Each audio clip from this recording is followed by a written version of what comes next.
इससे क्वेश्चन आ सकता है भाई। अभी चार ऑप्शन मिलेगा, एक ऑप्शन होगा those quantities which can be measured will be termed as physical quantity. अब जब तक नहीं पता होगा डेफिनेशन, कैसे बोलोगे ये ट्रू है? बोलेगा इनमें से कोई इनकरेक्ट पता करो, चार ऑप्शन देगा, ये तो कैसा है? करेक्ट है। ऐसी क्वांटिटी जो क्या कर सकता है, मेजर किया जा सकता है, उसको क्या बोलते हैं? Physical quantity. या फिर ऐसी क्वांटिटी जिसके थ्रू हम किसी को फिजिक्स सिखा सकते हैं, किसी को फिजिक्स समझा सकते हैं, या खुद भी फिजिक्स समझ सकते हैं, उसको क्या बोलेंगे? Physical quantity. भैया हर्षवर्धन बेटा क्लास है ड्रॉपर की, उसमें तुमको आना है। सर ड्रॉपर की क्लास कितने बजे? हर्षवर्धन का क्वेश्चन है। हमने बोला बेटा 8:30 बजे। 8:30 बजे। सर कितने बजे? बजे मतलब टाइम, बोलो तो कितने बजे मतलब टाइम, मतलब टाइम को हम मेजर कर सकते हैं, तभी तो पूछ रहा है वो। और मैंने बताया 8:30 बजे, बोलोगे तो टाइम एक क्या है? Physical quantity.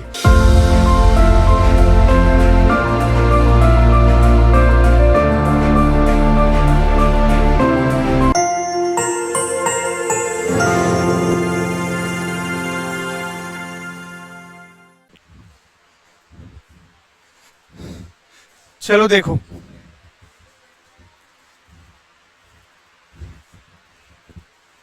तो मतलब सबका ये पहला ही क्लास होगा, लास्ट ईयर छूट गया था। चलो ठीक है, उसी हिसाब से पढ़ाता हूँ, क्योंकि इसको ड्रॉपर के हिसाब से फिर मैं पढ़ाता अभी। चलो देखो,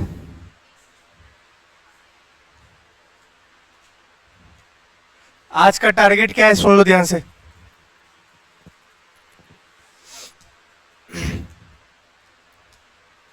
सबसे पहले क्या जानेंगे? फिजिक्स क्या है। 11th वाले बेटा आपका भी छूटा हुआ है ना? फिजिक्स क्या है। उसके बाद क्या पढ़ने वाले हैं? फिजिकल क्वांटिटीज क्या होता है। उसके बाद क्या पढ़ने वाले हैं? Types of physical quantities. इस साल यहां से क्वेश्चन उठ कर आया है, ठीक है क्या? अभी जो संडे को टेस्ट हुआ था नीट का, चलो चेक करते हैं। अब ड्रॉपर बैच होता तो मैं बताता। ये पुराने अपने पास्ट रिजल्ट्स हैं, अभी तक 2023-20 से लेकर के 23 तक। ये 2024 का एक्सपेक्टेड रिजल्ट है, बता भी दिया हूं। वैसे 676 मतलब 680 हम लोग सोच रहे हैं क्वेश्चन सही हो जाए। फिजिक्स में 176 टारगेट कर रहे हैं, जो कि फिजिक्स में सारे इंडिविजुअल कोचिंग में क्या है? हाईएस्ट है। और बहुत सारे इंस्टीट्यूट से भी, आसपास जो आपको दिखते हैं इंस्टीट्यूट, उसमें भी फिजिक्स में इतना नहीं है। फिर नैतिक गुप्ता, सौम्या गुप्ता जो अपनी पुरानी बच्ची है, ये इसका भाई अपने पास ही, पूरा खानदान वैसे मेरे से ही पढ़ा है इसका, ठीक है। नैतिक गुप्ता 650 प्लस, फिजिक्स में कितना? 160 प्लस आ रहा है। ये दोनों ही फ्रेशर्स थे। फ्रेशर की खास बात ये होती है, ड्रॉपर से नंबर ऑफ सिलेक्शन ज्यादा होता है। तो आप लोग 11th-12th में बहुत सारे बच्चे हैं, फ्रेशर से हमेशा रैंक ज्यादा अच्छा आता है, बट ड्रॉपर से भी ऐसा नहीं आता है। बट अब ये यहाँ से ड्रॉपर शुरू हो जाए।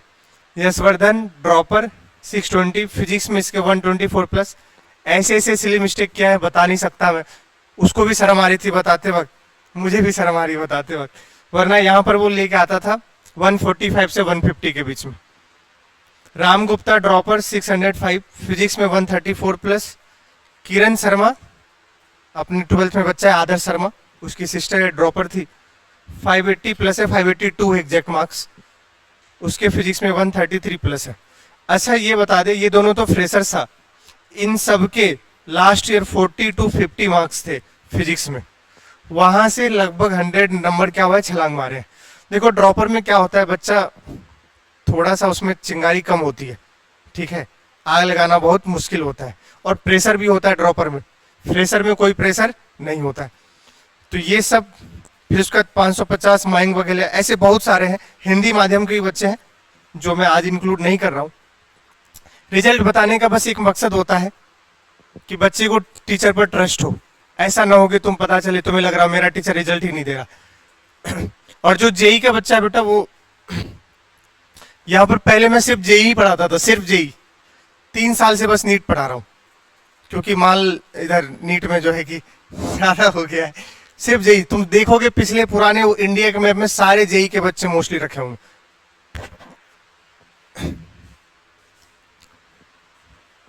अब ये अपना परसेंटेज सिलेक्शन रेशियो अभी तक का जो था, इकलौता जो कि इंस्टीट्यूट जो कि अभी तक हम परसेंटेज सिलेक्शन रेशियो देते थे, इस साल का ये 2024 का है। 36% है। 36 में से 13 बच्चे इस साल कॉलेज आने वाले हैं अपने। जो अपने पास टेस्ट सीरीज चल रहा था उसमें सारे बच्चे जो टेस्ट दे रहे थे वो 36 संख्या थी। इसमें से 3-4 वो भी हैं जो अपने पास नहीं पढ़े थे बट टेस्ट सीरीज ले लिए थे, फिर भी हमने उसको एड ऑन कर दिया है, वरना और परसेंटेज अच्छा आ जाता। हिंदी माध्यम बैच के लिए हमने अलग से लिखा था क्योंकि कल हिंदी माध्यम बैच था। हाँ, अब ये लाइन चलो, तुम भी 11th भी बैठे हैं, 12th भी बैठे हैं, तुम भी सीख लो।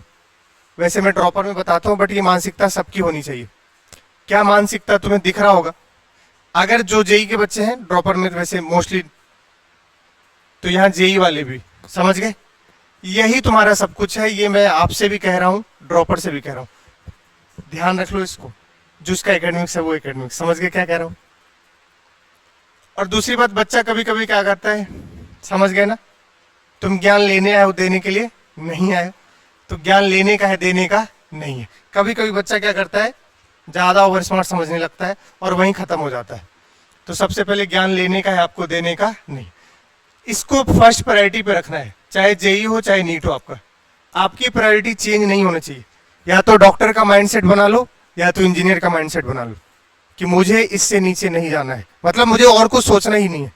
यही मेरी प्रायोरिटीज है। अब मैं 12th में नहीं बताया ये सब, बट चलो ठीक है, ड्रॉपर में बताना पड़ता है बच्चा। तीसरी चीज है, ये बहुत इंपॉर्टेंट होता है यार किसी भी बच्चे के लिए।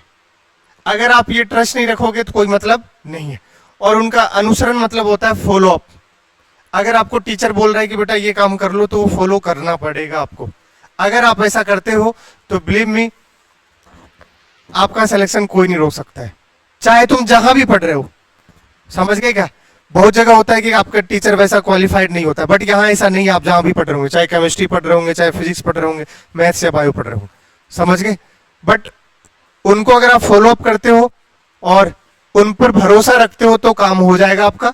अगर जिससे पढ़ रहे हो उस पर भरोसा ही नहीं है तो फिर कोई काम का नहीं होगा। ड्रॉपर को इसलिए बताते हैं, कभी कभी ड्रॉपर के मन में असमंजस होता है कि टेस्ट सिलेबस खत्म कर पाएगा कि नहीं कर पाएगा, ये वो दिस दैट। जबकि इस साल भी हमने 2 महीने पहले सिलेबस फिनिश आउट कर दिया था ड्रॉपर में, ठीक है क्या? तो ये बहुत इंपॉर्टेंट होता है और उनको फॉलो करना बहुत इंपॉर्टेंट होता है। चौथा चीज ये मैं हमेशा ही कहता हूं बच्चों को, प्रैक्टिस एंड प्रैक्टिस। क्वेश्चन लगाओगे तो आएगा, नहीं लगाओगे तो नहीं आएगा। यही तुम्हारा कर्म है, यही तुम्हारा धर्म है। बोलता सबको हूं बट करते कुछ ही बच्चे हैं।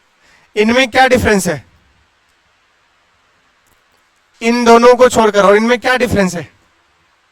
ये भी ला सकता था यशवर्धन, राम भी ला सकता था, किरण शर्मा भी ला सकती थी। ये दोनों बच्चा, स्पेशली ये लड़का,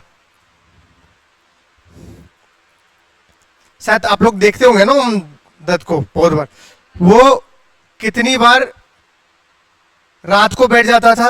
वो क्या करता था, जो टेस्ट देता था ना, जो क्वेश्चन नहीं आए उस क्वेश्चन को मार्क करता था वो, और वो क्वेश्चन कंप्लीट करके ही जाता था। चाहे भरत सर से केमिस्ट्री में कंप्लीट करके जाए और मेरे से फिजिक्स में कंप्लीट करके ही जाता था वो, कि मतलब जो गलती हुआ उसको क्या करता था, वो करेक्ट करता था और उससे लर्निंग करता था और उसको रख लेता था। ये इसी बच्चे में था। और इस बच्ची में भी, नीट के लिए मैं अगर बोल रहा हूं तो, बाकी जेई में तो मेरे सब बच्चे होशियार थे। ये बच्ची भी ऐसा ही काम करती थी। इसके भी फिजिक्स में 160 प्लस ऐसे आए थे और 2021 का पेपर सबसे टफ पेपर था नीट का, ठीक है, और ये 2021 में निकली थी।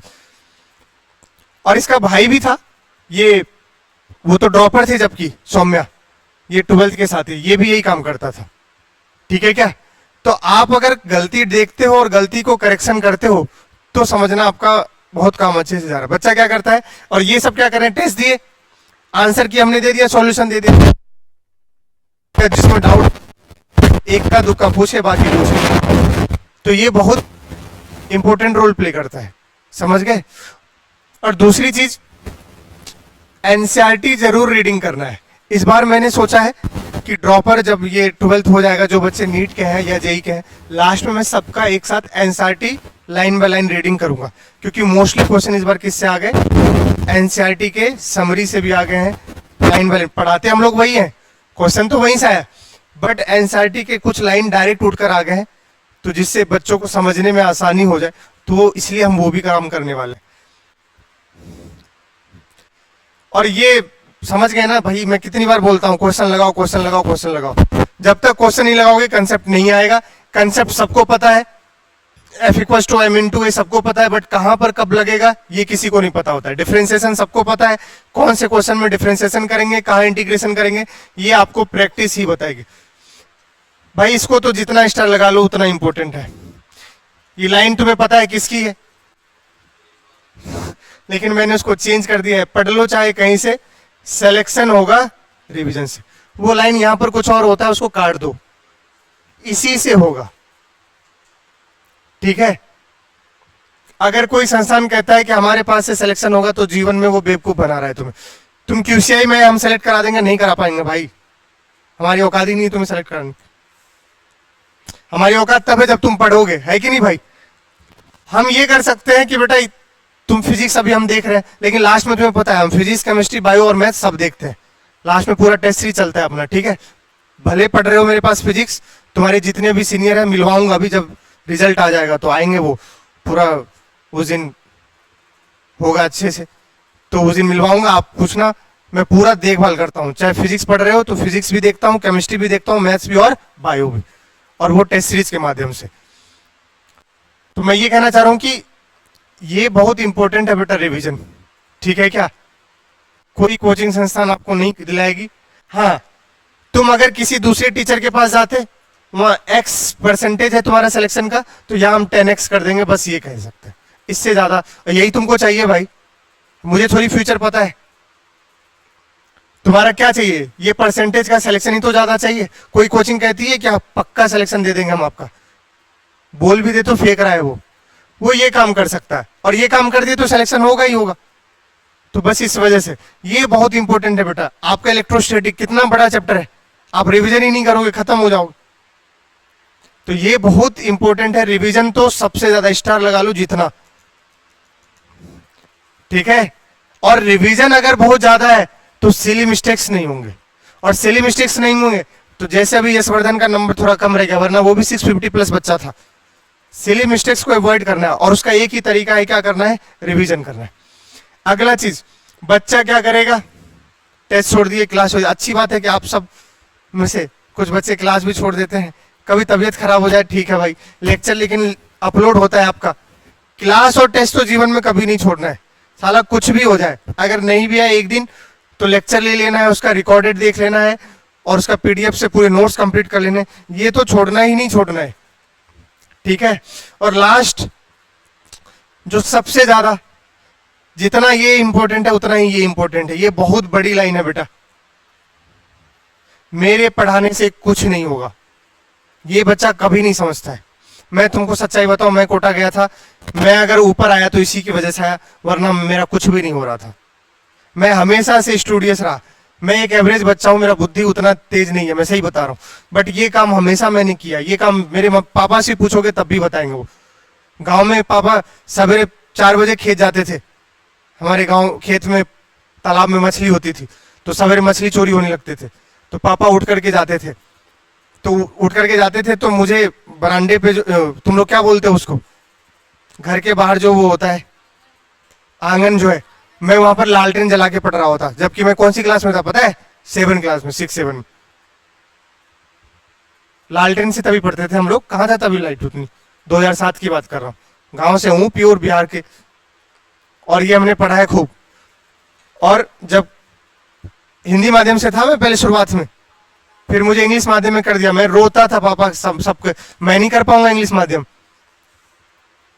फिर पापा ने बोला तुम्हें एक टीचर लगवा देते हैं गांव में। टीचर को गांव में खुद इंग्लिश ना आए, वो क्या सिखाएगा यार। फिर पापा ने हमें हॉस्टल में डाल दिया, हॉस्टल में ही बचपन से रहा हूं। 1 साल के लिए मैं डे स्कॉलर हो गया था। जब इंग्लिश से कहा, हिंदी से कहा बदल रहे थे वो इंग्लिश में।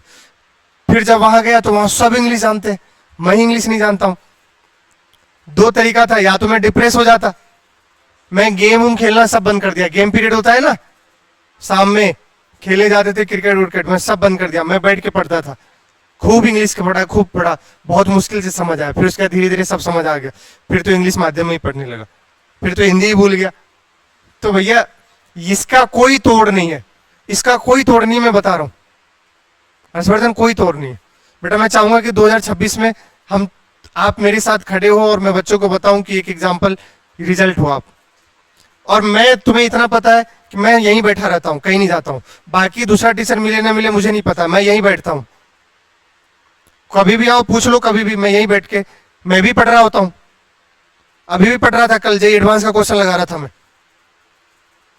अभी भी पढ़ता हूं मैं भी, और पढ़ना ही पड़ेगा भाई।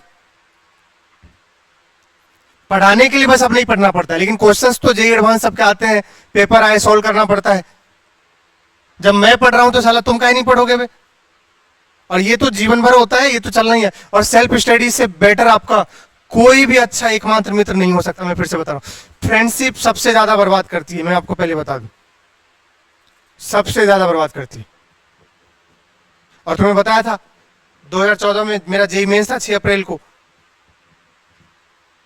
और 2 जनवरी को मैं जिस पीजी में रहता था कोटा में, उस पीजी में कुछ ऐसे इंसिडेंट हो गए जिसकी वजह से सब मुझे परेशान करने लगे, और फिर मैं वो पीजी ही छोड़ दिया।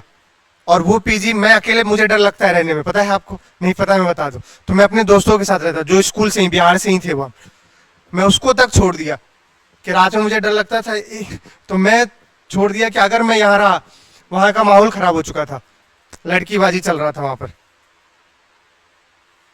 और 2 जनवरी को एक लड़की ने बदमाशी कर दिया था मेरे साथ, प्रपोज कर दिया था हमें। अरे तो बता दे रहे हैं सच्चाई, कोई कंट्रोल करता नहीं है।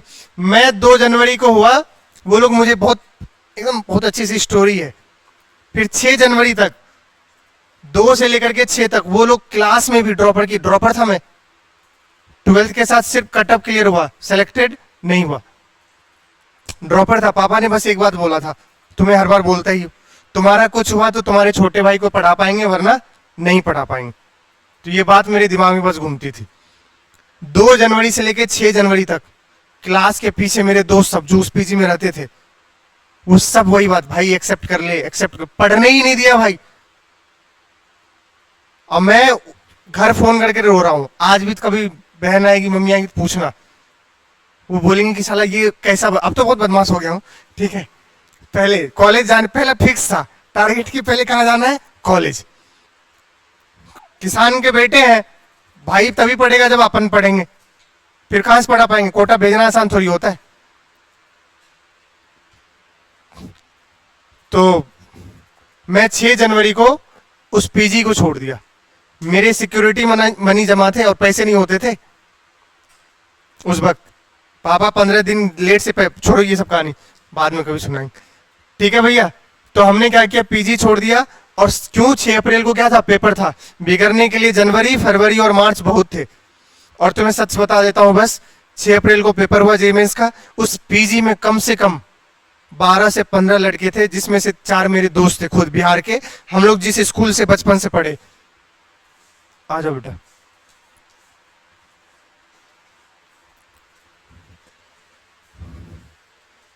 लेट कैसे हो गया बेटा? अच्छा, आपको 9 बजे बताया गया था क्या?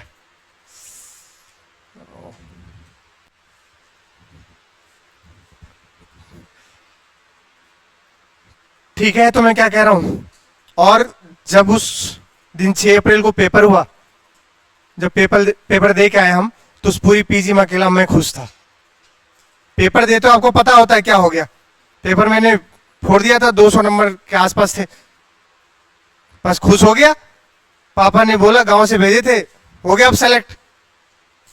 जब गया वहां पर, तो मेरे दोस्त सब, वो सब थे, जितने भी थे, उनमें से किसी का नहीं हुआ। और आदित्य नारायण अभी आकाश में केमिस्ट्री टीचर है, शानदार केमिस्ट्री थी उसकी, शानदार केमिस्ट्री, मेरे से तेज। दिव्यांशु कौशिक मेरा दोस्त, मेरे से तेज। वो सब बर्बाद हो गए बस वो 3 महीने में। बर्बाद तो बगल में गर्ल्स हॉस्टल वगैरह थे बस। तो ये मैं कह रहा हूं कि जो दोस्त है ना, ये दोस्त आपको सेलेक्ट करना है। देखो आज भी मेरे दोस्त है वो, बट जब हमारा काम था पढ़ाई का, हमने छोड़ दिया ना भाई। हमने उसको ही बोला, दिव्यांशु कौशिक को, हमारे साथ रहता था, हमने आदित्य को ही बोला, भाई चल लो हमारे साथ, बता रहे नहीं तो बर्बाद हो जाओगे। सुने ही नहीं, तभी मजा आ रहा था चीजें, तो बस रिजल्ट फिर क्या किए वो लोग, सब नेवी इंजीनियर कोलकाता चले गए। और आज नेवी इंजीनियर सबको सूट थोड़ी करता है, पानी पे 6-6 महीने जहाज में, अब वो एक केमिस्ट्री का टीचर है। बट मैं ये कह रहा हूं कि फाइनली सब अच्छी जगह है, कोई दिक्कत नहीं है। बट जेई और नीट क्रैक करना एक कॉन्फिडेंस देता है लाइफ में आपको। आपने जेई कर लिया, नीट कर लिया, डॉक्टर बन गए, इंजीनियर अच्छे कॉलेज से बन गए, एक कॉन्फिडेंस देता है कि आपने कुछ उखाड़ा है। उसके बाद किसी भी फील्ड में जाओगे, यूपीएससी देख लो, मोस्टली कौन होते हैं, इंजीनियर्स होते हैं। तो ये इसकी तैयारी आपको पता है, ये नहीं है कि यही एक रास्ता है नीट और जेई, बट इसकी तैयारी आपको कॉन्फिडेंस दे देती है, इतनी मेहनत करवा देती है आपसे कि भाई हम कुछ भी कर सकते हैं, ये काम हो सकता है। अब मैं तो software engineer, I am bloody software engineer, but क्या कर रहा हूं, टीचर हूं, क्योंकि मजा आता है मुझे पढ़ाने में। तो आपको सेल्फ स्टडी सबसे इंपॉर्टेंट है। और दूसरा चीज, यही एकमात्र दोस्त है, ध्यान रखना आप, अगर आपने कसम खा लो, अगर यही एकमात्र दोस्त है तो बिलीव में, अगर सिलेक्शन नहीं हो तो बता देना। मोटिवेट नहीं कर रहा हूं भाई, ये जितने पॉइंट्स लिखे हो ना, जीवन का सत्य बता रहा हूं। आज मैं सेलेक्ट नहीं हुआ होता तो मैं नहीं बता पाता आपको, मेरी हिम्मत ही नहीं होती। बट फिर भी गुरु होता, टीचर होता तो मैं जरूर बताता, भले सेलेक्ट होना हो। जरूरी थोड़ी ना जो आईटीएन है वही आईटीएन निकालता है। अरे बहुत सारे ऐसे टीचर है जो आईटीएन नहीं है, डॉक्टर नहीं है, बट डॉक्टर ऐसे पैदा कर दे रहे। अब मैं डॉक्टर तो नहीं हूं, अब कितने सारे बच्चे अभी डॉक्टर बनेंगे। तो समझ आ रहा है मैं क्या कर रहा हूं। सबसे पहली चीज, अपने टीचर पे भरोसा रखे, यही प्रायोरिटी है हमारा। नीट ही हमारा और जेई हमारा सब कुछ है, और किसी को प्रायोरिटी देने की जरूरत नहीं है, कोई चाहे रास्ते में कोई भी आ जाए। समझ गए क्या।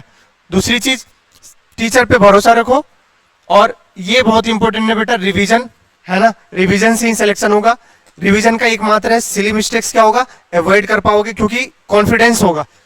इतनी बार रिवीजन क्या होगा, याद होगी चीजें, तो आप खेल पाओगे अच्छे से। क्लास कभी नहीं छोड़ेंगे, टेस्ट कभी नहीं छोड़ेंगे, और सेल्फ स्टडी को सबसे अच्छा दोस्त बनाएंगे। अगर इतना आप काम करते हो तो बिलीव मी, आप भी इस रास्ते पर आ सकते हो। मैं चाहता हूं कि इस बार जैसा 12th का वो बच्चा अभी नीट में, बेटा पढ़ लो, ये लाने के लिए 180 में इतना, उसके लिए बहुत मेहनत करनी पड़ती। और जेई मेंस में बेटा 100 में 100, अब ऐसे पेपर आ रहे हैं जेई मेंस में 100 में 100 लाया जा सकता है। ठीक है हर्षवर्धन। तो इसलिए ध्यान से देखो, पढ़ाना क्या, वो तो मैं पढ़ा दूंगा भाई, ठीक है ना, वो तो हर साल पढ़ाता हूं, पढ़ा ही दूंगा। बट कुछ बातें जो थी आपको बतानी बहुत जरूरी थी, जो हम ये काम नहीं कर रहे होते हैं, इसको ध्यान से देख लीजिए। तुम अगर साला तुम सेल्फ स्टडी भी कर रहे हो ना, तुम एवरेज बच्चा हो, नहीं हो होशियार, तुम लास्ट तक सेल्फ स्टडी करो, मतलब खूब रगड़ रहे हो खुद को, लास्ट दिन भी तुमको लगे साला मैंने मेहनत किया है। और इतना हो ही नहीं सकता है कि आप मेहनत करो, आपके अच्छे नंबर नहीं आए।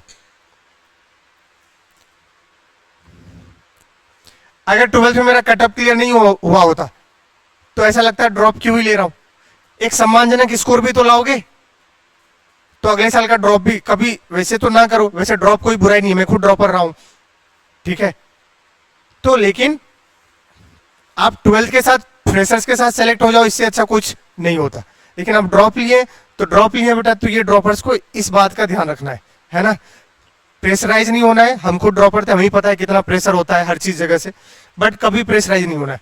आपको बस अपना बेस्ट देना है, सेल्फ स्टडी करते रहना है, और प्रैक्टिस खूब सारा करना है, और जो काम देते जाओ वो काम करना है। कुछ नहीं करना है यार, क्लास नोट्स रटे और चटे होने चाहिए, 10 बार बोल रहा हूं।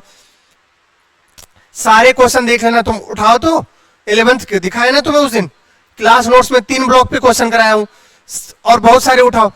एक्स का इक्वेशन दे रखा है, पावर पूछा है, पावर क्या होता है, F.V, F.V पे क्वेश्चन करवाया हुआ हूं। 11th का पोर्शन अभी आपसे इसलिए चर्चा कर रहा हूं क्योंकि आप 12th में समझ गए क्या करो। क्लास नोट सबसे पहले रटे चटे होने चाहिए। दूसरी चीज, मॉड्यूल का एक्सरसाइज 1 और PYQ वाला, जेई मेंस में जेई मेंस का PYQ और एक्सरसाइज 1 जो दे रहा हूं, और क्लास नोट्स और प्लस टेस्ट, इतना कर लिए काफी है। इतना करने में ही हालत खराब हो जाती है बच्चों की। ठीक है, सुन लिए, आप लोग को भी नहीं बताया था, समझ लिए। अब चलते हैं व्हाट इज फिजिक्स। बिल्कुल बेसिक से शुरुआत किया हूं, जीरो से मैं। फिजिक्स क्या है, क्या बोल रहा है बेटा, देखो, study of nature and its laws, nature में जो कुछ भी है उसकी स्टडी करना। जैसे डैम है, अब पानी का फ्लो हो रहा था, पानी किसमें है, नेचर में, या हमने लाया तुमने लाया, नहीं, पानी तो किसमें है, नेचर में। पानी का डैम से क्या होना, फ्लो होना, तो वो नेचर में हो रहा था। फिर हमने सोचा कि इससे हम क्या कर सकते हैं, तो हमने क्या किया, उसमें मोटर लगाया, डायनमो लगाया, और क्या, इलेक्ट्रिसिटी जनरेशन किया। और फिर 10th में पूरा topic he generation of electricity. तो जनरेशन ऑफ इलेक्ट्रिसिटी, इलेक्ट्रिसिटी को जनरेट करना एक क्या है, फिजिक्स है। क्या है, फिजिक्स है। तो उसने बोला study of nature and its laws is called physics. तो देखो, जैसे जनरेशन ऑफ इलेक्ट्रिसिटी, बोलो सही है। कहां से छापना है वो मैं बताऊंगा, अभी ये सब नहीं छापना है, ठीक है, अभी ये आपको बस समझाने के लिए ड्रॉपर में। अब देखो, अगर आप फिजिक्स को और अच्छे से डिफाइन कर पाओ, तो फिजिक्स को हम कैसे डिफाइन कर सकते हैं, ये 4 वर्ड्स होते हैं जो फिजिक्स को डिफाइन करते हैं। वो 4 वर्ड्स क्या है, यहां से आपको सिखाता हूं। देखो, ये तो आप सबने बचपन में कहानी सुना होगा, टीचर ने सुनाया होगा, एप्पल गिरा एप्पल खाया नहीं, काश खा लिया होता तो फिजिक्स बच गई होती। भाई खा लिया होता तो हम और तुम ये जो सानो शौकत से बैठे हैं ना, एसी चल रही है, फैन लटक रहे हैं, कुछ भी नहीं होता, सब इन्हीं की बदौलत है, ठीक है। अब एप्पल गिरा, एप्पल का गिरना, एप्पल का गिरना क्या है, एक इवेंट है। क्या है, एक इवेंट। कभी भी फिजिक्स अगर होगा तो फिजिक्स को सीखने के लिए या फिजिक्स को डिफाइन करने के लिए सबसे पहली चीज क्या हो रहा होता है, इवेंट हो रहा होता है। कहीं भी उठा लो, पानी का बहना एक इवेंट है। इवेंट मतलब क्या होता है, घटना हो रही। भंडारा इवेंट है, चेस का प्ले होना इवेंट है, कुछ भी हो इवेंट हो रहा होगा सबसे पहले। तो पानी का फ्लो होना इवेंट है, एप्पल का गिरना इवेंट है। अब इसने एप्पल नहीं खाया, क्या किया इसने, ऑब्जर्वेशन किया। क्या किया, ऑब्जर्वेशन कि एप्पल नीचे ही क्यों गिरी। तो दूसरा काम क्या होता है बेटा, ऑब्जर्वेशन। पानी का फ्लो होना इवेंट है, इस पानी के फ्लो से हम क्या कर सकते हैं, ये ऑब्जर्वेशन है। पूरी फिजिक्स अलग अलग साइंटिस्ट ने अपने अपने तरीके से सिखाने की कोशिश किया, और हर कोई कितने वर्ड में सिमट गया, 4 वर्ड में। पहला वर्ड क्या है, इवेंट, दूसरा क्या है, ऑब्जर्वेशन। अब ये एप्पल उठाया, दौड़ता दौड़ता कहां गया, घर गया, और घर जाकर के टेबल पे चढ़ गया। और न्यूटन ने आज तक कभी भी कोई भी चीज फॉर्मूला नहीं दिया है, न्यूटन ने स्टोरी दिया है। क्या दिया है, जो स्टोरी मैं आपको सुना रहा हूं, और उस स्टोरी से बाकी दूसरे साइंटिस्ट क्या किए हैं, एक्सट्रैक्ट किया इंफॉर्मेशन और उसको फॉर्मूले वाइज बनाया। न्यूटन हमेशा कहानी बताया। पूरी कैलकुलस जो डिफरेंशिएशन इंटीग्रेशन है, कौन लिखा है, न्यूटन। और पढ़ाते किसमें है, मैथ्स में, 12th में, भयंकर 6 महीने वही चल रहा होगा कैलकुलस, जबकि किसने लिखा है, न्यूटन ने। तो फिजिसिस्ट होना अपने आप में मैथमेटिशियन होना होता है, ठीक है। बिना मैथ्स के फिजिक्स नहीं आएगी, तो वो बेसिक मैथ्स में हम बात करेंगे। जब ये गया, फिर इसने एप्पल को नीचे छोड़ा, तो एप्पल कहां आई, नीचे। फिर एक बार ऊपर फेंका, ऊपर से भी कहां आई, नीचे।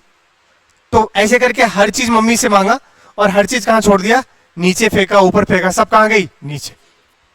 तो इसने बोला मम्मी कुछ समझ आए तुम्हें, मम्मी बोली नहीं, बस दिख रहा है कि सब कुछ कहां जा रही है, नीचे।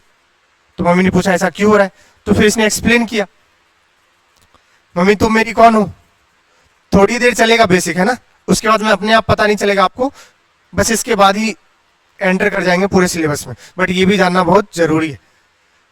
तो उसने बोला कि मम्मी मैं तुम्हारा कौन हूं, उसने बोला कि तुम मेरे बच्चे हो।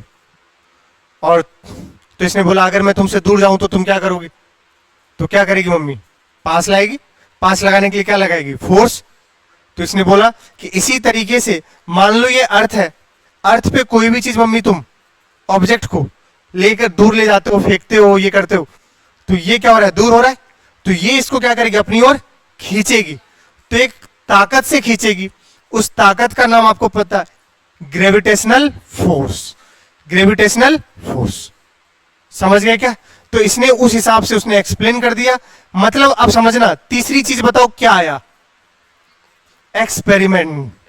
ये एप्पल लेके गया टेबल पे चढ़कर, सिर्फ एप्पल को ही नहीं फेंका, हर चीज को फेंका। तो तीसरी चीज क्या है बेटा, एक्सपेरिमेंट। क्या आया, experiment.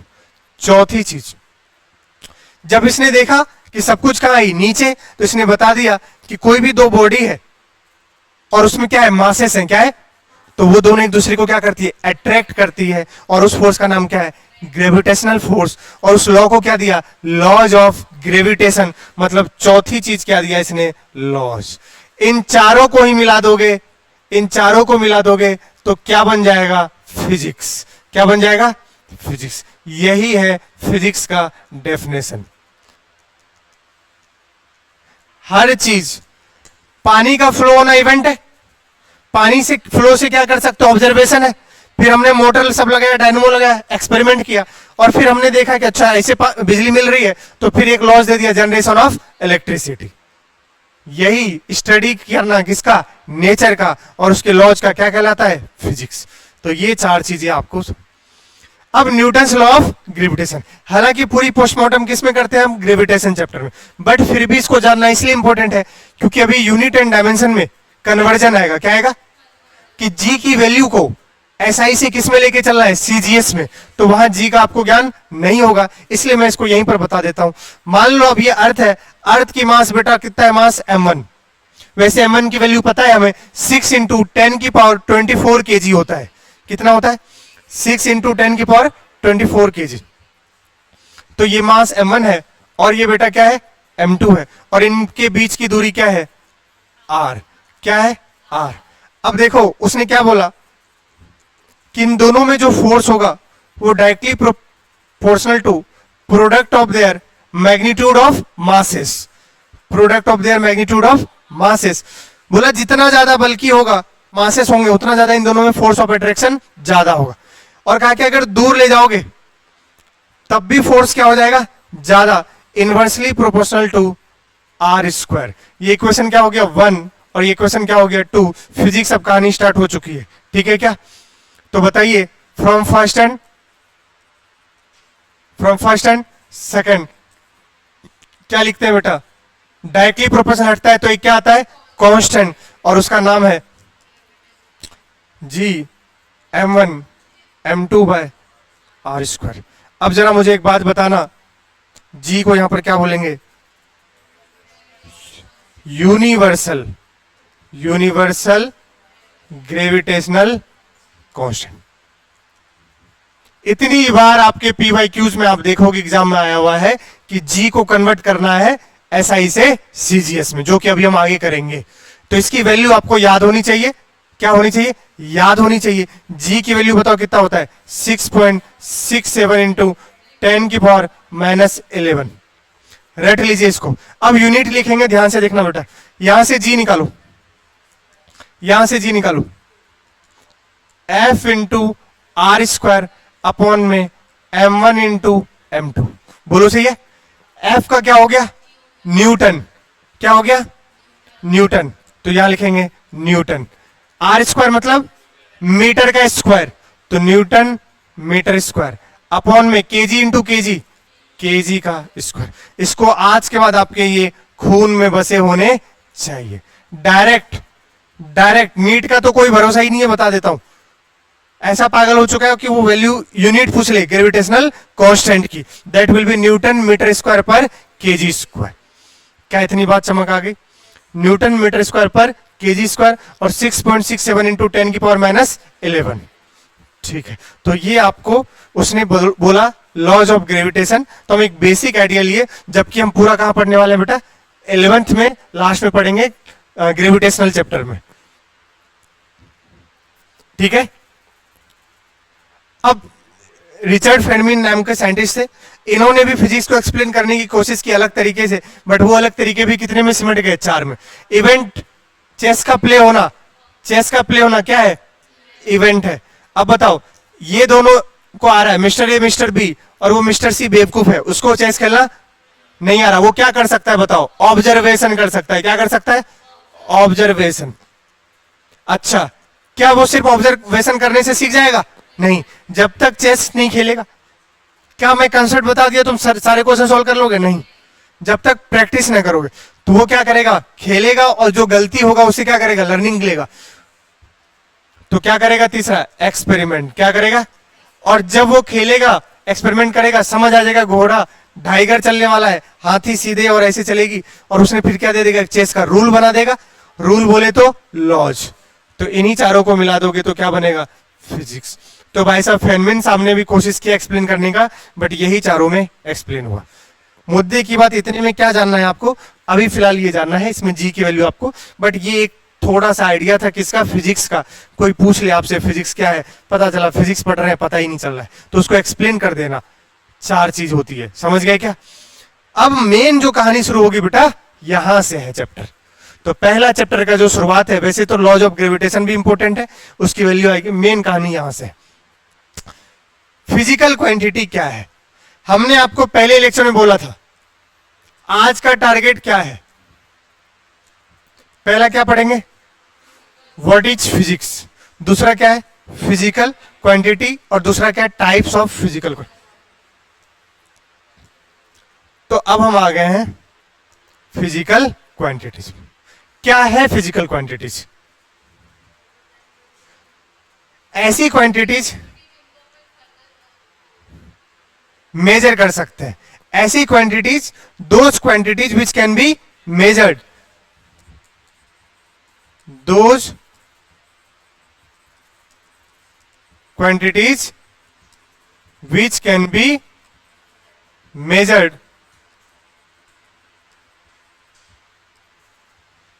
is called physical quantities. इससे क्वेश्चन आ सकता है? आ सकता है भाई। अभी चार ऑप्शन मिलेगा, एक ऑप्शन होगा those quantities which can be measured will be termed as physical quantity. अब जब तक नहीं पता होगा डेफिनेशन, कैसे बोलोगे ये ट्रू है? बोलेगा इनमें से कोई इनकरेक्ट पता करो, चार ऑप्शन देगा। ये तो कैसा है? करेक्ट है। ऐसी क्वांटिटी जो कैन बी, जो क्या कर सकता है? मेजर किया जा सकता है, उसको क्या बोलते हैं? Physical quantity. या फिर ऐसी क्वांटिटी जिसके थ्रू हम किसी को फिजिक्स सिखा सकते हैं, किसी को फिजिक्स समझा सकते हैं, या खुद भी फिजिक्स समझ सकते हैं, उसको क्या बोलेंगे? Physical quantity. भैया हर्षवर्धन बेटा क्लास है ड्रॉपर की, उसमें तुमको आना है। सर ड्रॉपर की क्लास कितने बजे? हर्षवर्धन का क्वेश्चन है। हमने बोला बेटा 8:30 बजे। 8:30 बजे। सर कितने बजे? बजे मतलब टाइम, बोलो तो कितने बजे मतलब टाइम, मतलब टाइम को हम मेजर कर सकते हैं, तभी तो पूछ रहा है वो। और मैंने बताया 8:30 बजे, बोलोगे? तो टाइम एक क्या है? Physical quantity. अब सोच, अगर हमें नहीं पता हो टाइम, कैसे मैं उसको समझाऊंगा कि बेटा यहां पर 8:30 बजे क्लास है, बोलोगे? तो फिजिकल क्वांटिटी से हम रियल लाइफ में क्या करते हैं? दूसरों को समझा सकते हैं, और ये समझाना ही क्या कहलाता है? फिजिक्स। तो आप समझो इसके बहुत सारे क्या होंगे? एग्जाम्पल्स होंगे। वो एग्जाम्पल क्या होंगे? सबसे पहले मास। क्या होगा बेटा? मास।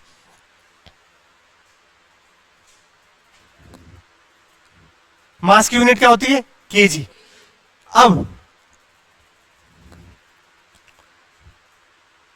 अब जैसे एक तो हम हमेशा गलती करते हैं, आपको पहले ही बता रखा हूं। आप जैसे मुझसे पूछो, आर्यन सोनी मुझसे पूछेगा सर आपका वेट कितना है, पूछो, हाँ 70 kg, बताओ क्या ये सही बताया मैंने?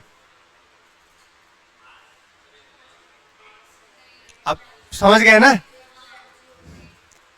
समझ, अब इतना तो पढ़ रखे हो। अब सुनो ध्यान से, उसने पूछा वेट, हमने क्या आंसर दिया? ये हमें पता है, और यही तो करते हैं सब लोग। भाई तेरा वेट कितना है? डॉक्टर भी यही काम कर रहा होता है। इसका वेट कितना है? 70 kg। पिछले महीने कितनी थी? 80। बेटा तुम्हारा वेट डाउन हो रहा है। केजी में बात करो, वो वेट है ही नहीं। क्या है? मास है। तो फिर वेट क्या है? वेट एक वेक्टर क्वांटिटी है, और मास एक स्केलर क्वांटिटी होती है। ये पूरा चर्चा हम करेंगे न्यूटन लॉज ऑफ मोशन में, बट फिर भी सुन लो, वेट बेटा, वेट एक फोर्स है। क्या है? और फोर्स एक वेक्टर चीज है। क्या है? और जीवन में जो चीज वेक्टर होगा उसके ऊपर क्या लगाएंगे, एरो लगाएंगे, और इसकी यूनिट क्या होगी, न्यूटन। क्या होगी, न्यूटन। रियलिटी में मुझे क्या बोलना था कि अगर मेरा 70 केजी वेट है तो मुझे बोलना था 700 न्यूटन, नहीं तब भी गलत है, 700 न्यूटन नीचे, क्योंकि न्यूटन बोले ना, न्यूटन बोले तो फोर्स, और फोर्स में डायरेक्शन देना बहुत इंपॉर्टेंट है, तो 700 न्यूटन कहां लग रहा है, नीचे। एक्चुअली क्या होगा, आगे चल के मैं आपको पढ़ाऊंगा बेटा, वेइंग मशीन। क्या पढ़ाऊंगा, जो आप जाकर के खड़े हो जाते हो वेइंग मशीन में और रीडिंग देता है वो आपको आपका वेट का, वो हमेशा देता है केजी में। किस में देता है, तो वो करता क्या है, वो वेइंग मशीन, आप जाके खड़े हो गए, ये वेइंग मशीन आप पर ऊपर क्या लगाया, नॉर्मल, और आपने नीचे क्या लगना, mg। ये 9th क्लास में थोड़ा बहुत पढ़ाया गया होगा आपको। नीचे हम कोई भी जिसके पास भी मास है वो नीचे उसका हमेशा क्या लगेगा, mg, और जो टच होता है वहां से कांटेक्ट फोर्स लगता है, अभी आगे पढ़ाएंगे 11th में बेटा, उसको बोलते हैं नॉर्मल फोर्स। क्या बोलते हैं, अगर ये रिमोट अभी किस पर है, इक्विलिब्रियम में है, मतलब इसके नीचे क्या लग रहा है, mg, और ये टच उस पर क्या दे रहा है, नॉर्मल, और नॉर्मल किसके बराबर है, mg के, तभी ये किस पे है, इक्विलिब्रियम में। अब सुनना ध्यान से, तो एक्चुअली में रीडिंग जो देता है, आप जो जाके वेइंग मशीन पे खड़े हो जाते हो, वो रीडिंग देता है आपका n/g, n/g। और ये क्वेश्चन आते हैं कि कितना रीडिंग होगा, तो आपको उसमें क्या करना है, n निकालना है, n को किससे डिवाइड करना है, g से। अब जरा देखना, लेकिन ध्यान से, अगर उसका यूनिट रीडिंग का न्यूटन में है, किसमें है, तब g से डिवाइड करने की जरूरत, तब तो सिंपल n ही देना है आंसर। और अगर केजी में है तो किससे डिवाइड करोगे, g से। बट रोजमर्रा की जिंदगी में हम हमेशा केजी में वेट बताते हैं, किसमें बताते हैं, केजी में। तो जरा देखो, अगर मैंने बोला कि मेरा वेट कितना है बेटा, 70 केजी, तो हुआ क्या होगा, मास का वैल्यू कितना हो गया, केजी तो मास का यूनिट है 70, जी की वैल्यू बेटा 10, लगभग 10 ही मान रहे हैं, तो कितना हो गया, 700। अब ये दोनों एक दूसरे को क्या कर रहा है, बैलेंस, तो नॉर्मल कितना हो गया, तो रखो यहां पर 700 अपॉन में क्या, छम छम, कितना आ गया, ये 70 केजी बता रहे हो आप। लेकिन पूछता क्या है लोग, वेट, वेट तो वेक्टर चीज है, तो तुम्हें सही मायने में क्या बोलना चाहिए, 700 न्यूटन नीचे की तरफ, डाउनवर्ड्स। अगर कोई पूछे वेट 700 न्यूटन डाउनवर्ड, 65 केजी है, 650 न्यूटन डाउनवर्ड, लेकिन जब तुम ऐसा बोलोगे तो पागल हो जाएगा, इसलिए हम नहीं बोलते हैं। बट रियलिटी में फिजिक्स ये है। तो एक चीज हमने आपको बस अभी बताया, और ये फिजिक्स का क्वेश्चन ही हो गया जो आप न्यूटन लॉज ऑफ मोशन में करोगे, कि मास का यूनिट क्या होता है बेटा, केजी, और वेट का क्या होता है, न्यूटन। मास अलग है, वेट अलग है, समझ गए क्या, ठीक है। लेकिन दोनों ही चीज कैसे हैं, फिजिकल क्वांटिटी, क्योंकि दोनों को हम क्या कर सकते हैं, मेजर कर सकते हैं। बताओ, इसको देखकर ही पता चल रहा है क्या मेजर कर रहे हैं बेटा, टाइम। तो टाइम भी एक कैसा है, फिजिकल क्वांटिटी। इसको देख के पता चल रहा है लेंथ, लेंथ भी कैसा है, लेंथ का यूनिट मीटर, टाइम का यूनिट सेकंड। ये क्या मेजर कर रही है, टेम्परेचर, केल्विन। बोलोगे क्या, अब ऐसे बहुत सारी चीज है, फोर्स, मोमेंटम, एक्सेलरेशन, वेलोसिटी, बोलोगे। बट ये सब इन्हीं से क्या हुए, ड्राइव्ड हुए हैं, क्या हुए, ड्राइव है। उनको हम चर्चा बाद में करेंगे, बोलो सही क्या। तो अभी हम बेसिक क्या समझे, ऐसी चीज जिनको क्या किया जा सके, मेजर्ड किया जा सके, उनको क्या कहेंगे, फिजिकल क्वांटिटी। मिसाल के तौर पर मास, लैंड, टाइम, ये सब क्या है, फिजिकल क्वांटिटी। बोलो सही है क्या।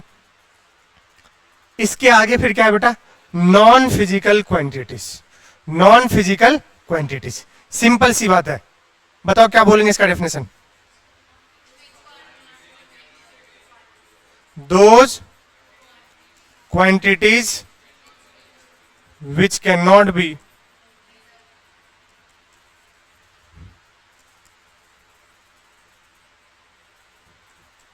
those quantity which cannot be measured। ऐसी क्वांटिटी जिनको हम मेजर नहीं कर सकते उनको क्या कहेंगे, नॉन फिजिकल क्वांटिटी। बताइए एग्जांपल,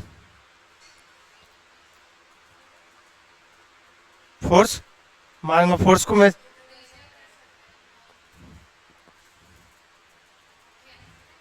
हैप्पीनेस, हैप्पीनेस, बिल्कुल सही। देखो जरा, ये फीलिंग्स आप मेजर नहीं कर सकते, किसी की पेन को आप नहीं समझ सकते, है कि नहीं। अब किसी को इंजेक्शन दो, खूब चिल्लाता है, किसी को दो नहीं चिल्लाता है, तो जरूरी थोड़ी नहीं कि जो नहीं चिल्ला रहा है उसको पेन नहीं हो रहा है, हो सकता है उसको सहने की ताकत हो। अब मुझे कितनी बार किडनी स्टोन होता, बोलो, तो आपके सामने स्टोन का पेन में भी क्या करता था, पढ़ाता था, बड़े हाय राम ऐसे करके थोड़ी करता। कुछ बहुत सारे हॉस्पिटल में जब ऑपरेशन देखते हैं उसको कैसे करते हैं भाई साहब, डॉक्टर साहब बचा लो मोरे डॉक्टर साहब। तो जरूरी नहीं कि जो चिल्ला रहा है उसको पेन ज्यादा है। हैप्पीनेस हो सकता है, जैसे आप लोग, आपके चेहरे पे खुशी तो है बट अंदर अंदर दुख है, ऐसा है क्या? तुम लोग रियल खुश होते हो, है ना सर? आपके चेहरे पे खुशियां हैं बट अंदर अंदर दुख है, ऐसा है क्या? देखो आप खूब हंस तो रही है, ये बिल्कुल पता नहीं अंदर से क्या दुख हो, नहीं बता सकते। गैलेक्सी, पहले लगता था हमें पृथ्वी ही है सब कुछ फिर जुपिटर आया, वो देखो जुपिटर से आया हुआ है, ठीक है, प्लूटो वगैरह सब सब आ गए। सी लेवल, समुद्र की गहराई, ये मैंने बताया, इसको छापना नहीं है। आपके लिए मेन मुद्दा कौन सा आएगा? फिजिकल क्वांटिटी, इसके क्या आएंगे? एग्जाम्पल।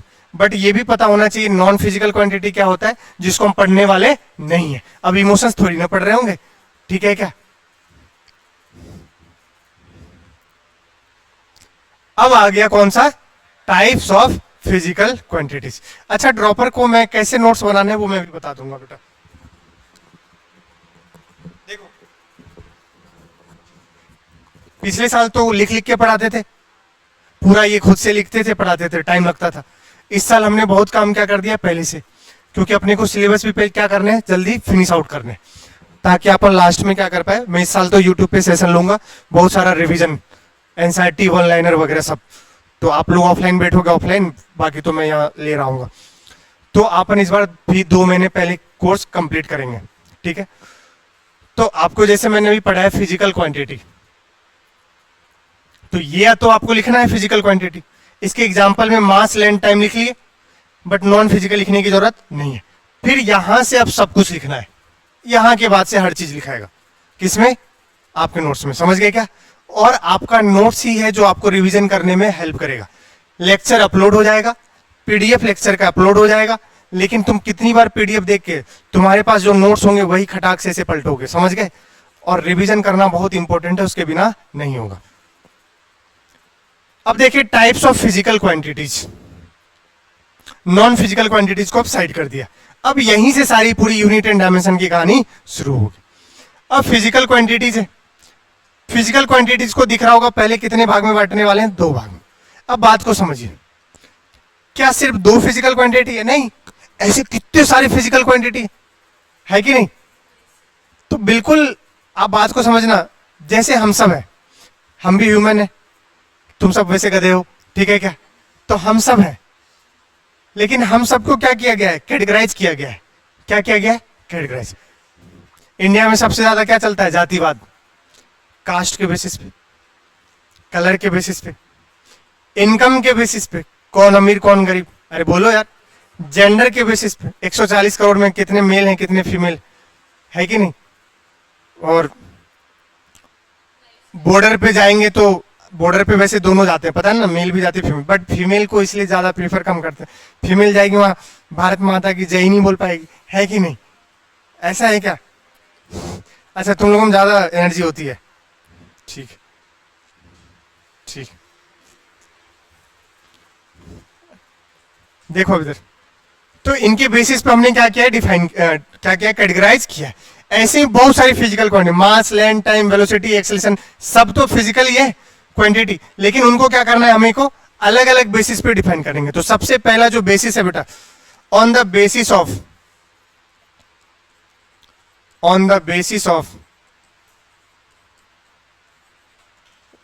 किसके बेसिस पे? डायरेक्शन के बेसिस पे। ऐसी फिजिकल क्वांटिटी जिनमें क्या हो? डायरेक्शन हो। क्या हो? डायरेक्शन हो। उसको क्या बोलेंगे? वेक्टर।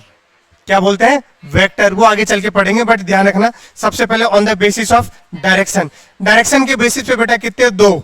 कौन कौन से? स्केलर और वेक्टर। स्केलर जिनमें सिर्फ और सिर्फ मैग्नीट्यूड हो, डायरेक्शन नहीं हो। वेक्टर जिसमें मैग्नीट्यूड भी और and it should follows laws of vector addition. वो मैं पूरी बोलूंगा किसमें? वेक्टर में। फिलहाल के लिए समझिए, हमने यहां पर क्या कर दिया, जिसमें ऐसी क्वांटिटी जिसमें डायरेक्शन नहीं है उसको क्या बोलेंगे? स्केलर, और जिसमें डायरेक्शन उसको क्या बोलेंगे? वेक्टर। जैसे वेलोसिटी क्या है? वेक्टर। फोर्स क्या है? Vector. Displacement vector. Speed, distance, length, mass, ये सब क्या है? स्केलर। अगला देखो, ये वाली के लिए तो हम पढ़ेंगे कौन से चैप्टर में? वेक्टर चैप्टर में, जिसको यूनिट एंड डायमेंशन के बाद पढ़ेंगे बेसिक मैथ्स, और उसके बाद क्या आएगा? वेक्टर। मेन जो यूनिट एंड डायमेंशन में पढ़ने वाले हैं, ये वाला रीजन पढ़ने वाले हैं। ये क्या है?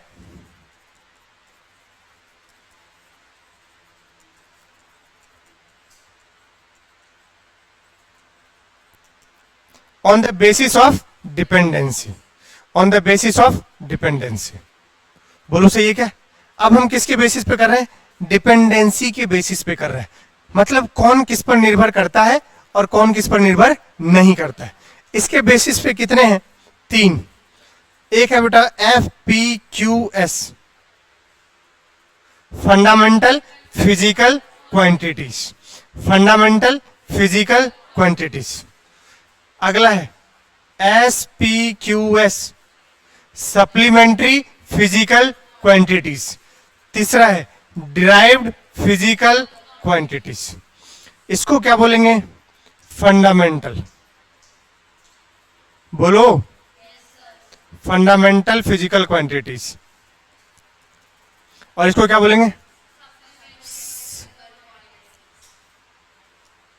और इसको बोलेंगे डिराइव्ड फिजिकल क्वांटिटीज। तो ये फ्लो चार्ट आपको एक बार याद होने चाहिए। फिजिकल क्वांटिटी को 2 भागों पे तोड़ा, एक किसके बेसिस पर? डायरेक्शन के। एक किसके बेसिस पे? डिपेंडेंसी।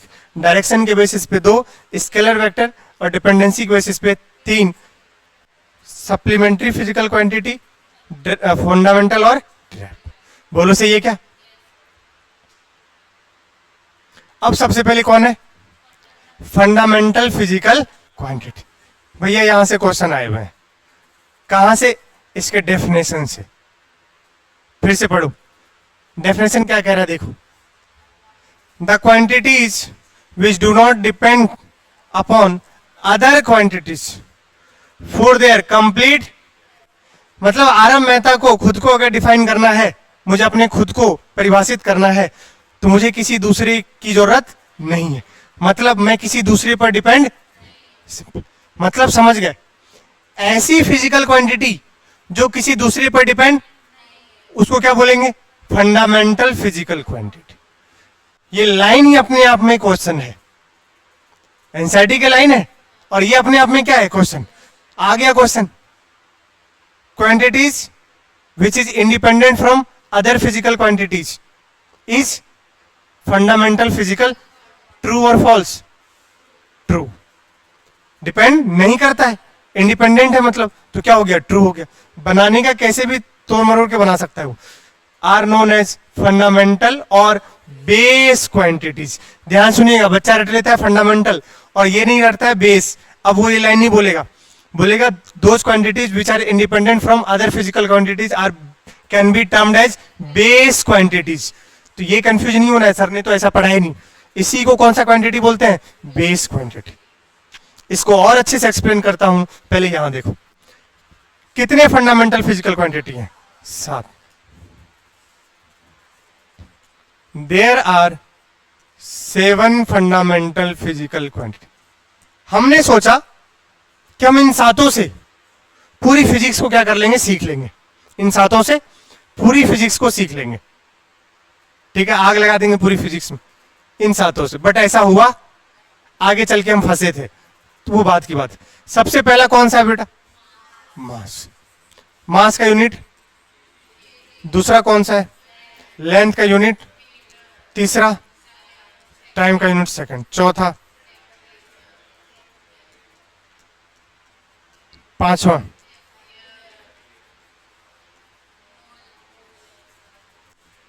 अमाउंट ऑफ सब्सटेंस का क्या बोलेंगे?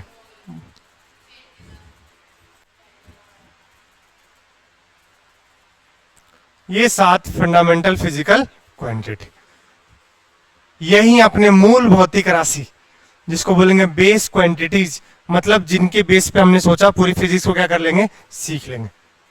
अब जैसे आर्यन सोनी ने मेरे से पूछा था थोड़ी देर पहले, सर आपका वेट कितना है, मतलब मास कितना है, ऐसे मान लेते हैं। तो मैंने बोला 70 kg, बोला था क्या, मान लो मैंने उसको जवाब दिया 70 kg 10 केल्विन पर। अब आपसे कोई वेट पूछे, आप बोले 70 kg 10 केल्विन पर, कोई सेंस है इस बात की, है नहीं है ना। या तुमसे कोई पूछे तुम्हारी लंबाई कितनी है, मुझसे पूछेगा कोई 5 फुट 10 इंच 10 या 5 एम्पियर पर, 5 एम्पियर पर, कोई मतलब है क्या, बकवास है। मतलब क्या कहना चाह रहा हूं समझना, इस लाइन को समझा रहा हूं। ये अपने आप में एक फिजिकल क्वांटिटी है मास, क्या है, और ये अपने आप में है टेम्परेचर। बोलो यार, टेम्परेचर बताने के लिए मास बताने की जरूरत नहीं है, या मास बताने के लिए टेम्परेचर बताने की जरूरत नहीं है। तो मास एक अपने आप में फंडामेंटल फिजिकल क्वांटिटी है, इसको अगर खुद को डिफाइन करना है तो दूसरे की जरूरत नहीं है। यही होता है फंडामेंटल फिजिकल क्वांटिटी। मुझे अपना हाइट बताने के लिए, दैट इज लेंथ बताने के लिए, लेंथ बताने के लिए क्या बताने की जरूरत नहीं है, करंट बताने की जरूरत नहीं है।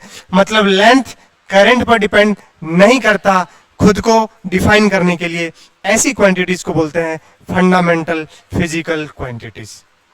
समझ गया क्या, समझ गए, ठीक है। ऐसी क्वांटिटी जो क्या हो, दूसरों पर डिपेंड ना करे, उसको क्या बोलते हैं, फिजिकल क्वांटिटीज। या ऐसी क्वांटिटी जो आपस में एक दूसरे से क्या हो, इंडिपेंडेंट हो, उसको क्या बोलेंगे, फंडामेंटल फिजिकल क्वांटिटीज। अब हम एक एक चर्चा करते हैं इसकी, कि मास क्या करता है, लेंथ क्या करता है। देखो मास क्या मेजर करता है, इनर्शिया। भाई ये अपने आप में एक क्वेश्चन है, 9th क्लास में भी पढ़े होंगे आप। मास क्या मेजर करता है, inertia. More mass more inertia, mass is directly proportional to inertia. तो कोई पूछे मास को डिफाइन करो, मास करता क्या है, मास क्या मेजर करता है, इनर्शिया मेजर करता है। इनर्शिया क्या होता है, अगर कोई बॉडी रेस्ट पे तो किस पे रहना चाहेगा, रेस्ट पे। कोई मोशन में तो किस में रहना चाहेगा, मोशन में। अगला चीज, ये क्या है फिजिकल क्वांटिटी, 7वां, ये पहला था, ये क्या है, दूसरा। क्या मेजर करता है, किसी भी प्रोसेस को होने में लगा समय, दैट इज कॉल्ड टाइम। ये क्लास का ड्यूरेशन भी एक क्या है, टाइम है। तीसरा चीज ये तुम्हें दिख रहा है, लेंथ। लेंथ क्या मेजर करता है, किसी भी ऑब्जेक्ट का साइज, किसी भी ऑब्जेक्ट का साइज। चौथा टेम्परेचर, ये भी एक स्टेटमेंट है बेटा, हीट चैप्टर में पढ़ाया था कि temperature is a degree of hotness and coolness. Temperature is measurement of degree of hotness and coolness. NCERT का लाइन है ये लाइन भी एक बन सकता है ट्रू और फॉल्स में। आप टेम्परेचर से मतलब किसी भी बॉडी की हॉटनेस कितनी, उस बॉडी कितना गर्म है और कितना ठंडा है, यही क्या बताता है, टेम्परेचर। बोलोगे तो कितने हो गए, 4, और कितने बचे हैं, 3। पांचवा बताओ क्या था, करंट। पांचवा क्या था, करंट। करंट क्या मेजर करता है, फ्लो ऑफ चार्ज। भाई देख फिजिक्स का पहला चैप्टर है, बेसिक तो चलेगा बट बेसिक से ही आना है, लास्ट तक जाना है, समझ गए ना। Flow of charge that is, जिसको चार्ज को क्यू से डिनोट करते हो, और फ्लो मतलब divide by time, Q by T ही आई कहलाता है। आई को बोलते हैं करंट, क्या बोलते हैं, करंट। पूरी चर्चा करंट इलेक्ट्रिसिटी में होगी। अगला है 6वां, अमाउंट ऑफ सब्सटेंस। बेटा बताओ अमाउंट ऑफ सब्सटेंस क्या है, यूनिट पहले बताओ इसका, मोल। इसका बताओ, इसका बताओ, केल्विन। इसका, इसका सेकंड केजी। चलो इधर जरा देखो, अब अमाउंट ऑफ सब्सटेंस क्या बताता है। चावल का एक दाना ले लो और ऐसे बहुत सारे दाने, कितने नंबर ऑफ पार्टिकल्स हैं, कितने नंबर ऑफ चावल के दाने हैं, ये पूरा अमाउंट बताएगा। क्या बताएगा? अमाउंट बताएगा किसी भी कंस्टिट्यूएंट पार्टिकल्स का। उसी को क्या बोलेंगे? मोल। बताओ 1 एवोगैड्रो नंबर 6.023 इंटू, वो मैं चर्चा नहीं करूँ, मोल कंसेप्ट पहला ही चैप्टर होता है 11th का, वो सर खूब चर्चा किए होंगे आपसे। लास्ट कौन सा? Luminous intensity. बताइए क्या मेजर करता है ये? कितनी लाइट है ये मेजर करता है। अगर मैं ये बल्ब को आपकी आंखों के पास रख दूं और दूर रख दूं, दोनों में से ज्यादा चुभन का महसूस होगा आंखों के पास, क्योंकि क्या बल्ब जब यहां रखा हूं ये ज्यादा एनर्जी छोड़ रही है? नहीं। दूर रखे हो तब भी उतनी एनर्जी छोड़ रही है, पास रखे हो तब भी उतनी एनर्जी छोड़ रही है। बट जब दूर रखे थे तो ये फैल रहा था एनर्जी, जब पास रखे तो मैक्सिमम एनर्जी कहां गिर रही है? हमारे आंखों में। और दूरी क्या हो गई? कम, जल्दी गिर रही है। दूर रखे हो तो लेट से गिर रही है, पास रखे हो तो जल्दी गिर रही है। तो energy falling per unit time उसको बोलते हैं पावर, और energy falling per unit area per unit time कहलाता है इंटेंसिटी। वो हम चर्चा करेंगे, ठीक है क्या? बट इतना जानो क्या मेजर करता है? कितना अमाउंट ऑफ लाइट है, क्वांटिटी है। तो ये 7 क्या थे? Fundamental physical quantity. और हर एक फिजिकल क्वांटिटी के बारे में, फंडामेंटल के बारे में जान लिए हम कि वो क्या क्या काम करता है। अगला कौन सा था? Supplementary physical quantity. अब हमने इन 7 से सोचा था अगली बार से क्लास आपका अभी फिलहाल के लिए कुछ दिन के लिए 9 से रहेगा, सुबह 9 बजे से, ठीक है? कुछ दिन के लिए, धीरे धीरे तो 8 बज जाएगा, 8 बजे कर दूंगा, ठीक है? क्योंकि कोर्स भी करना है अभी कुछ दिनों के लिए, क्योंकि अभी बच्चे जो हैं धीरे धीरे पता चले तब तक कोर्स बहुत ज्यादा निकल गया है, ठीक है क्या? कुछ बच्चे तो अभी पेपर दे के खर्राटा ही ले रहे होंगे कुंभकर्ण की तरह, पता ही नहीं चल रहा होगा भाई साहब अब शुरू कर दे। ध्यान दीजिए 9 बजे से है ना बेटा? कितने बजे से? 9 बजे से। हाँ, इसके बाद हमने क्या बोला? कौन सा आया? सप्लीमेंट्री आएगा। अब ध्यान सुनना, हमने क्या किया, बच्चा जब पेपर देता है और बैक लग जाता है, पता है ना, फेल कर जाता है, तो क्या बोलते हैं अपन? बेटा क्या देना पड़ेगा तुम्हें? सप्लीमेंट्री। मतलब तुम फंस गए, तुम पहले खुद से पास नहीं हो पाए, फंस गए, तो गवर्नमेंट ने क्या निकाला है? सप्लीमेंट्री। हम सोचे इन 7 से काम चल जाएगा, पूरी फिजिक्स को सीख लेंगे, बट ऐसा फंस गए तो किसको याद किए? सप्लीमेंट्री फिजिकल क्वांटिटीज को। किसको याद किए? इसका नाम समझ आया क्यों दिया गया है सप्लीमेंट्री? क्योंकि हम उन 7 से नहीं समझ पाए तो हमें कुछ और की रिक्वायरमेंट हुई। उनमें से पहला कौन सा है? Plane angle. क्वेश्चन आया है नीट 2021 में भी, नीट 2022 में, नीट 2024 में आया है। अभी सुनिएगा, प्लेन एंगल, ठीक है? ध्यान सुनिए, प्लेन एंगल को किससे डिनोट करते हैं? थीटा से। किसे डिनोट करते हैं? थीटा से। किसे डिनोट करते हैं? थीटा से। अब जरा बात को समझिएगा,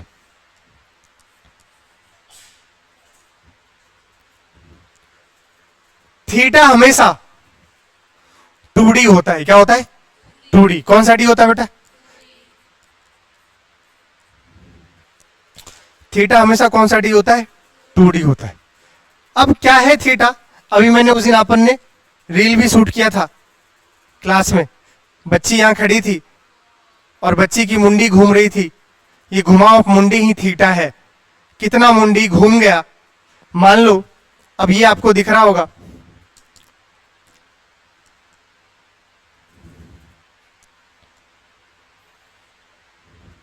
ये अपना छोटकू सा चांदिल है, 12th का बच्चा, एक प्यारा सा। मान लो चांदिल अभी यहां है और मैं यहां पर, और अपन को, मैं चांदिल को देख रहा हूं। अब इसने होमवर्क नहीं किया था, मैंने बोला आ रहा हूं, कूट दूंगा साले। अब ये जैसे ही बोला भागना शुरू कर दिया। थोड़ी देर बाद ये कहां पहुंच जाएगा? दिख रहा है क्या आपको? यहां पहुंच गया बेटा। बोलो तो कितना घूम गया? चला कितना है, इतना, और घूमा कितना, इतना, इसी को बोलेंगे plane angle, that is called theta. 2D बोले तो कर्व, 2D बोले तो, सुनो ध्यान से सर, 1D क्या होता है? 1D बेटा स्ट्रेट लाइन, कैसा भी स्ट्रेट लाइन हो, समझ गए, वो सब क्या होंगे? 1D होंगे, सब क्या होंगे? 1D होंगे। 2D क्या होंगे? कर्व, कभी भी कर्व हो कैसा है? 2D है। क्या है? 2D। बताओ ये कैसा हुआ? कर्व, तो ये कैसा D है? 2D है।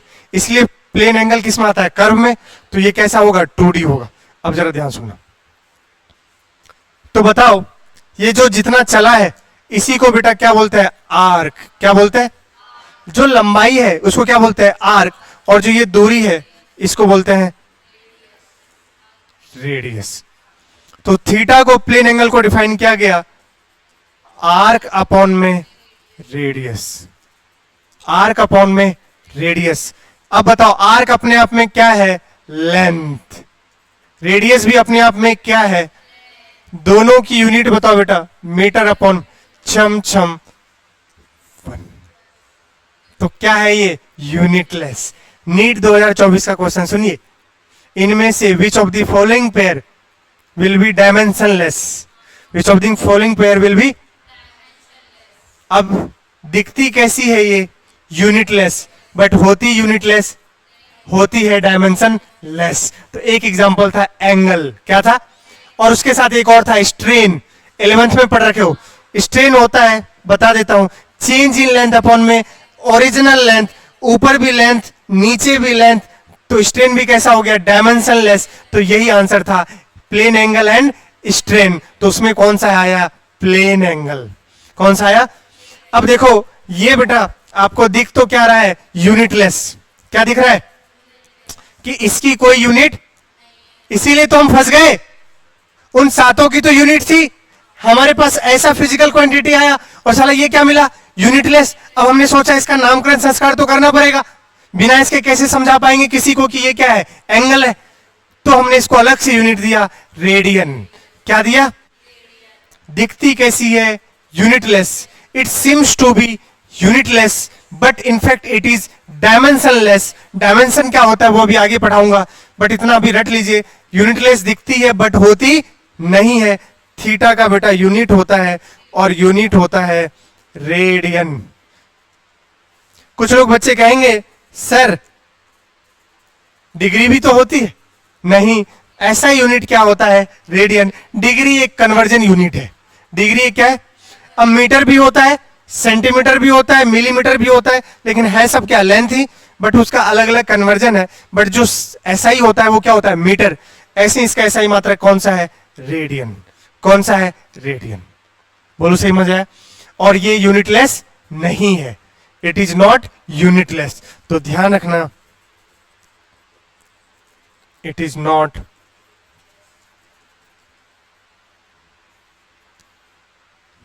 क्या चमका? कुछ तो बोलो यार। ठीक, देखो कहां यूज आएगा आपको? रस्सी में। अच्छा, नीट 2024 का क्वेश्चन सुनिए। ऐसे रस्सी में बॉब को लटकाए और रस्सी को ऐसे घुमाएंगे तो ये सर्कुलर मोशन करेगा। आप समझ सकते हैं क्योंकि मैं पढ़ा रखा हूं। बताओ बेटा, सर्कुलर मोशन करेगा तो बाहर की तरफ क्या लगेगा? सेंट्रीफ्यूगल। याद आया? बाहर की तरफ क्या लगेगा और अंदर क्या लगेगा? टेंशन। ये टेंशन ही किसके बराबर होगा? एम ओमेगा स्क्वायर आर के। और ये क्वेश्चन आया है 2024 में। अभी क्या था क्वेश्चन बता देता हूं। उसने बोला यूं यूं घुमा रहे हैं और ओमेगा से, और घुमाते घुमाते रेडियस को क्या रखे? सेम। मतलब ये चीज क्या रखा? सेम। और इसकी ओमेगा को दुगनी कर दिया। कितना गुना? 2 गुना। कितना गुना?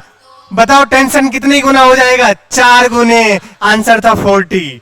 देखो ओमेगा की जगह 2 ओमेगा का स्क्वायर नहीं आ रहा है यार, तो m इंटू 2 ओमेगा का स्क्वायर इंटू आर, तो बन गया 4m ओमेगा स्क्वायर आर। अब 1m ओमेगा स्क्वायर आर क्या है? t। तो नया t डैश क्या बन गया? 4t। तो आंसर क्या था? 40। 4 नंबर बांट दिया उसने। चलो ये तो हम किस में पढ़ेंगे, सर्कुलर मोशन में। लेकिन हमें क्या समझाना था कि मान लो बेटा ये यहां पर है, थोड़ी देर में ये कहीं यहां पहुंच जाएगी, पहुंचेगी कि नहीं पहुंचेगी, तो ये कितना एंगल सबटेंड करेगा, दैट विल बी थीटा। और ये जो होगा ये होगा बेटा आर्क, और जो इसकी रस्सी की लंबाई होगी वो होगा रेडियस। ऐसे हम फिजिक्स में यूज करेंगे। और आपको बताया था अगर मैं इस रस्सी को यूं यूं घुमाऊं तो ये बनेगा वर्टिकल सर्कुलर मोशन।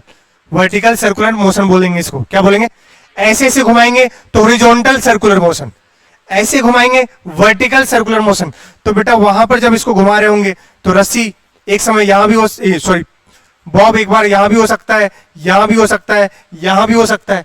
तो सोचो अगर मैं नीचे से घुमाना शुरू किया तो ये एक समय पे यहां भी हो सकता है, तो ये कितना एंगल बनाएगा बेटा, थीटा। इसलिए जानना बहुत जरूरी है पूरी फिजिक्स में। अच्छा, जब हम ग्रेविटेशन पढ़ेंगे क्या पढ़ेंगे, याद करो केपलर्स लॉ, या फिर ग्रेविटेशन का पहला रूल केपलर्स लॉ का। उसमें क्या बोलता है, सन किसी एक फोकाई पे होता है एलिप्टिकल पाथ में। एलिप्स में दो फोकस होते हैं, सन किसी एक फोकस पे होगा और यहां से ये सबटेंड करेगा टाइम पीरियड, वो हम ग्रेविटेशन में बताएंगे। बट फिलहाल आप समझो अगर ये अर्थ अभी यहां पर है, बोलो थोड़ी देर बाद कोई ये अर्थ कहां चली होगी, यहां चल जाएगी, तो फिर यहां पर तो ये जो चला ये आर्क हो गया, ये क्या हो गया रेडियस, यही क्या होगा थीटा, क्या होगी थीटा। लेकिन यहां पर 3D में है, किस में है 3D में, तो वो सॉलिड एंगल आएगा। मैं इसे समझाने के लिए भी बोला हूं कि जो घुमा उसी को क्या बोल देंगे, थीटा बोल देंगे। बोलो सही क्या। आज की क्लास आपकी यहीं तक रहेगी, प्लेन एंगल तक, अगली क्लास में पढ़ेंगे, ठीक है क्या। आज की क्लास यहीं तक रहेगी और अगली क्लास में पढ़ेंगे। एक बार मेरे साथ मैंने क्या क्या आपको पढ़ा दिया है। पहला पढ़ा है फिजिकल क्वांटिटी, फिजिक्स तो वो सब अलग बात है। फिजिकल क्वांटिटी क्या होता है, फिजिकल क्वांटिटी जो चीज हम मेजर कर सकते हैं उसको फिजिकल। मास लेंथ टाइम क्या होता है, फिजिकल क्वांटिटी। फिजिकल क्वांटिटी को उसके अलावा था नॉन को पढ़ना नहीं है बट जानते हैं हम क्या होता है। अगला था फिजिकल क्वांटिटी का टाइप्स, दो तरीके से बांटे, on the basis of direction, on the basis of dependency. Direction के बेसिस पे दो, बोल रहा हूं बोलो जुबा केसरी बोल रहे तो, स्केलर और वेक्टर, और इधर डिपेंडेंसी पर 3 फंडामेंटल, सप्लीमेंट्री, डिराइव। सबसे पहले पढ़े बेटा फंडामेंटल। एक सबसे इंपॉर्टेंट प्रॉपर्टी फंडामेंटल में, पहले तो 7 फिजिक्स फंडामेंटल होता है, मास length time temperature current amount of substance luminous intensity, और क्या छूट गया, हो गया। और ये आपस में एक दूसरे से क्या होते हैं, इंडिपेंडेंट होते हैं। फिर हमने आपको उसके बाद बताया सप्लीमेंट्री। सप्लीमेंट्री में 2 आते हैं जिसमें से आज हम कौन सा पढ़े हैं, पहला कौन सा पढ़े हैं, प्लेन एंगल। अगली बार पढ़ेंगे सॉलिड एंगल। क्या पढ़ेंगे, सॉलिड एंगल क्या होता है। खूब आइसक्रीम कौन खाते हो आप, बोलोगे, खिला के नहीं बताऊंगा, है ना। देखो तो ये देखेंगे सॉलिड एंगल क्या होता है, तो वो अगली क्लास में चलेंगे। ओके ठीक है, चलो बाय बोल दो एक बार। भारत माता की।